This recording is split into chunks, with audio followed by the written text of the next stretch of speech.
مولے نو مولا نہ مارے تو مولا خود بھی نہیں مردا۔ یہ عظیم الشان جملہ آپ احباب میں سے اکثر و بیشتر نے سلطان راہی کی فلموں میں سنا ہوگا، لیکن کیا آپ جانتے ہیں کہ سلطان راہی کون تھا؟ کیسے ایک ایکسٹرا کے کردار سے پوری فلم انڈسٹری کی تاریخ کا سب سے بڑا ہیرو بنا؟ کیا کیا ابتدائی مشکلات اور تھیٹر میں مزدوری کرنے تک کی نوبت پیش آتی رہی؟ اسی کے ساتھ یہ بھی کہ کیسے ضیاء الحق کے دور میں آپ کی فلمیں بین ہوئیں، مولا جٹ فلم کی کیا کہانی ہے، کس اداکار کے ساتھ جوڑی معروف ہوئی، اور اسی کے ساتھ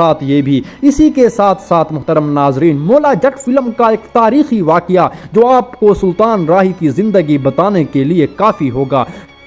کیا وجہ تھی کہ آپ کا نام گنیز بک کا ورلڈ ریکارڈ میں شامل کیا گیا، اور کیسے پھر اس بڑے اداکار کو نہایت بے دردی سے روڈ پر شہید کر دیا گیا؟ تمام داستان جو دل دہلا دینے والی ہے اور دلچسپ بھی ہے، اسے پوری دیکھنے کے لیے ویڈیو کو اینڈ تک دیکھیں، لیکن کمنٹ میں ہمیں یہ ایک لفظ کی صورت میں بتائیں کہ کیا آپ سمجھتے ہیں سلطان راہی پاکستان فلم انڈسٹری کا سب سے بڑا اداکار تھا؟ 1938 کو بھارت کے شہر اتر پردیش میں محمد سلطان نامی بچہ پیدا ہوا۔ یہ بچہ بچپن ہی سے کچھ منفرد تھا، اس کی خوبصورت باڈی اور جسامت اسے دوسروں سے ممتاز کرتی تھی، اور بچپن ہی سے اس کے اندر کہنے والے یہ کہتے ہیں کہ کچھ ایسا کانفیڈنس تھا کہ دیکھ کر لوگ حیران رہ جاتے۔ اور پھر جب پاکستان بنا تو ان کا خاندان لاہور آ گیا۔ لاہور میں آنے کے بعد چونکہ آپ کا گھرانہ اردو گھرانہ تھا، پنجابی سے اتنا کوئی آپ لوگوں کا تعلق نہیں تھا، لیکن اسی کے بعد ناظرین آپ کے اندر یہ شوق آیا کہ میں فلموں میں کام کروں، لیکن فلموں میں کام کرنا اسی وقت بہت مشکل تھا۔ چند ادارے تھے اور ایک نیشنل ٹیلی ویژن تھا، وہاں پر ہر کسی کو جانا کہاں نصیب ہوتا تھا۔ سلطان راہی بیچارے مزدوری کرتے رہے، محنت کرتے رہے، اور اسی کے ساتھ ساتھ تھیٹر میں بھی مختلف کام بھی کرتے، اور کبھی کبھار انہیں کوئی رول بھی دے دیا جاتا، لیکن جس سے اس کے شوق کو تو تقویت مل رہی تھی، لیکن زندگی کی جو گاڑی تھی وہ نہیں چل رہی تھی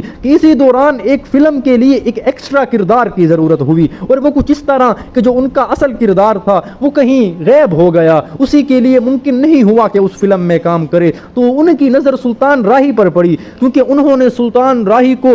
تھیٹر میں مختلف کردار بخوبی نبھاتے ہوئے دیکھا تھا، تو فلم پروڈیوسر نے بڑے حیرانی سے اور خوش ہو کر سلطان راہی کو اپنے پاس بلایا، اور اس فلم کے لیے جو انہیں معاوضہ دیا گیا وہ سلطان راہی کے بقول اتنا تھا کہ میرے آنے جانے کا کرایہ تو ہو سکتا تھا، کوئی ایسی مجھے آسودگی فراہم نہیں کر سکتا تھا، لیکن چونکہ انہیں شوق تھا، انہیں محبت تھی اپنے کام سے، تو انہوں نے وہ کام کیا، اور ان کا ایکسٹرا کا کردار کچھ ایسا ہٹ بھی نہیں گیا، لیکن ہاں یہ ضرور ہے کہ وہ ناکام بھی نہیں ہوا۔ اسی کے بعد ناظرین سلطان راہی صاحب اچانک سے فلموں کی دنیا میں کچھ یوں آئے کہ کسی کو کانوں کان خبر ہی نہ ہوئی۔ مختلف فلموں میں آغاز ہی سے آپ کو پھر کام مل گیا، اسی کے ساتھ آپ کو کام تو مل جاتا تھا، لیکن اتنے پیسے نہیں ملتے تھے کہ آپ اپنے بچوں کی روزی روٹی کی فکر کریں۔ تو اسی دوران سلطان راہی کے لیے یہ بڑا مشکل اور تھکا دینے والا لمحہ تھا۔ اور پھر ناظرین یہاں سے سلطان راہی کے کیریئر کا آغاز ہوا، اور پنجابی فلموں میں جب آپ کو کام ملا، چونکہ آپ پنجابی نہیں تھے، لیکن پنجابی فلموں میں آپ کی اور مصطفیٰ قریشی کی جوڑی کچھ ایسی مقبول ہوئی کہ لوگوں کو ازبر اور یاد ہے، اور فلم سٹار انجمن کے ساتھ بھی آپ کا کردار لوگوں کو بہت بھاتا تھا، اور وہ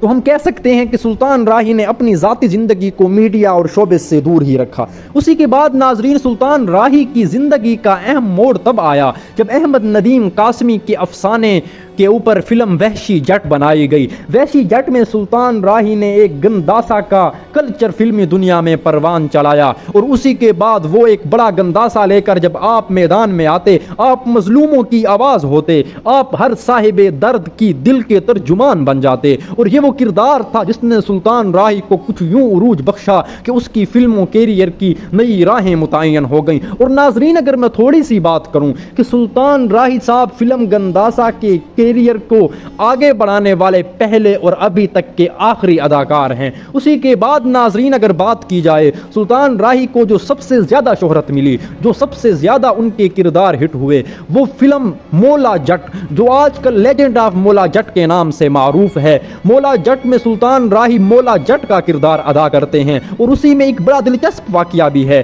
کہ آپ جب عدالت میں جاتے ہیں رات کے 12 بجے کا وقت ہوتا ہے، اور رات کے 12 بجے کا وقت ہونے کے بعد جب وہ ان سے پوچھتا ہے کہ عدالت تو دن کو کھلی رہتی ہے، آپ رات کو یہاں پر کیا کرنے آ گئے ہیں؟ تو وہ کہتے ہیں کہ جی اچھا، ساری جرائم تو رات کو ہی ہوتے ہیں، عدالت کے لیے دن کا وقت کیوں مخصوص ہوتا ہے؟ تو یعنی ایک چھوٹی سی کہانی سے آپ کو سلطان راہی کے کیریئر کو سمجھنے میں آسانی ہو جائے گی۔ اسی کے بعد ناظرین، پنجابی فلموں میں ہیرو کا کلچر گنداسا تلوار جو سلطان راہی نے متعارف کرایا، اور متعارف کرانے کے بعد اس میں کچھ ایسی نئی جہتیں لائیں کہ دنیا کے لیے امر ہو گئیں۔ اور آپ لوگوں کی پہلی فلم مولا جٹ جو کہ سلطان راہی اور مصطفیٰ قریشی کی فلم تھی، اور اسی کو ناصر ادیب جیسے رائٹر نے لکھا تھا، لیکن ناظرین اسی کو پھر تھوڑے عرصے بعد جب ضیاء الحق کا دور آیا تو اس فلم کو بین کر دیا گیا، کیونکہ وہ یہ سمجھتے تھے کہ جو یہ فلم ہے یہ کچھ ایسے کرداروں کو پنپنے کا انداز رکھتی ہے کہ اسی میں پاکستانی معاشرے میں رہنے والے لوگوں کے لیے جگہ نہیں بنتی، اور پاکستانی معاشرہ اس سے مثبت اثرات نہیں اٹھا سکتا۔ لیکن ایک فلم کیسے بھلا کسی کے لیے نقصان دہ ثابت ہو سکتی ہے؟ 3 مرتبہ ضیاء الحق اور بھٹو کے دور میں اس فلم کو بین کر دیا گیا، لیکن اس فلم کی شہرت کم نہ ہو سکی۔ سلطان راہی کے لیے ایک بہت بڑا اعزاز یہ ہے کہ اس کا نام گینیز بک آف ورلڈ میں ریکارڈ کیا گیا، کیونکہ اس نے 800 سے زیادہ فلموں میں بطور ہیرو کام کیا اور شہرت سمیٹی، اور اسی بنا پر آپ کو پاکستان کے تقریباً تمام اعزازات مل چکے ہیں، اور تمغہ حسن کارکردگی بھی آپ کو بہت پہلے مل چکا تھا۔ لیکن ناظرین اب ذکر کرتے ہیں اس اندوہناک اور کربناک دن کا جب پاکستان فلم انڈسٹری کا یہ درخشاں ستارہ ایک دن ساری انڈسٹری کو روتا دھوتا چھوڑ کر چلا گیا۔ وہ کچھ کیسے ہوا؟